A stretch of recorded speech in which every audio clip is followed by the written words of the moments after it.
ચોટીલાના Anandpur road પર શુક્રવારે ભારતીય જનતા પાર્ટીના નવનિર્મિત કાર્યાલયનું આજે રાજ્યના નાયબ મુખ્યમંત્રી હર્ષ સંઘવીના હસ્તે લોકાર્પણ કરાયું હતું. લોકાર્પણ બાદ યોજાયેલી જંગી જાહેર સભામાં મોટી સંખ્યામાં કાર્યકરો અને નાગરિકો ઉપસ્થિત રહ્યા હતા. કાર્યાલય લોકાર્પણમાં નાયબ મુખ્યમંત્રી હર્ષ સંઘવી હાજર રહ્યા હતા અને ચોટીલાના ધારાસભ્ય શામજીભાઈ ચૌહાણ પણ હાજર રહ્યા હતા. લોકાર્પણ પ્રસંગે બંને નેતાઓએ કોંગ્રેસ અને આમ આદમી પાર્ટીની આકરી ટીકા કરી હતી. હર્ષ સંઘવીએ તેમના સંબોધનમાં કોંગ્રેસના 70 વર્ષના શાસનની સામે ભાજપના શાસનની સરખામણી કરી.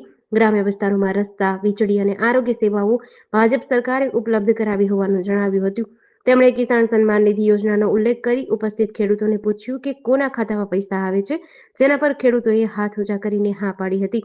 ચોટીલાના ધારાસભ્ય શામજીભાઈ ચૌહાણે કાર્યકરોને સંબોધિત કરતા કહ્યું કે તાલુકા પંચાયત, જિલ્લા પંચાયત અને નગરપાલિકાની ચૂંટણીમાં કોંગ્રેસ અને આમ આદમી પાર્ટીના સુપડા સાફ કરી દેવા છે.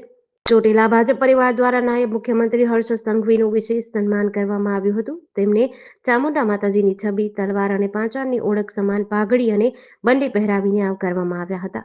જેડીસી ન્યૂઝ સાથે લધુ ધાતલ, ચોટીલા.